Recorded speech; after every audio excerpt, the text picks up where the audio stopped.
first why, our teacher asked us to write down true love is blank. And she said to fill it in with anything. And she was like very specific, like, please write this down. Like, if you have a journal, if you have your phone, like, write it down.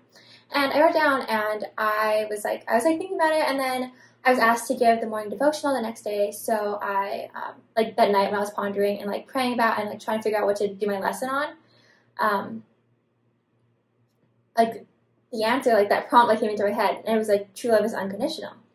And so I was like, that's what it is. Like, I want to talk about Heavenly Father's love for us and what that means for each of us for the devotional. And so I was thinking about it, and I was like, would I still love myself, like, if I blank, if I did this, if this? And I realized the answer wasn't always, like, completely yes. Like, there's a part of me that was like, yes, always. And then there was also a part of me that wasn't.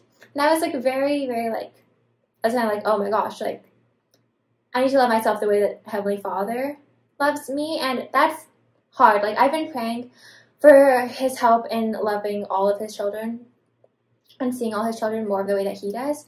I realize that includes myself, and so I have to try to love myself the way that He does. And it's not just like, oh, I want to do this, like, it's done. Like, this is like a lifelong process. Like, we're always learning more about His love. We're always learning more about how we can demonstrate that, or like try to love others that way.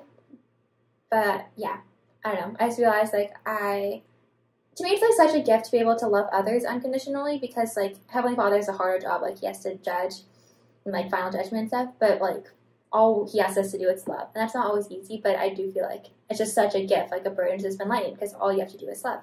And there are obviously, like, really hard things that get in the way of that, and, like, that make it hard to love sometimes. But, yeah, anyway, I was like, oh, I just need to love myself unconditionally too.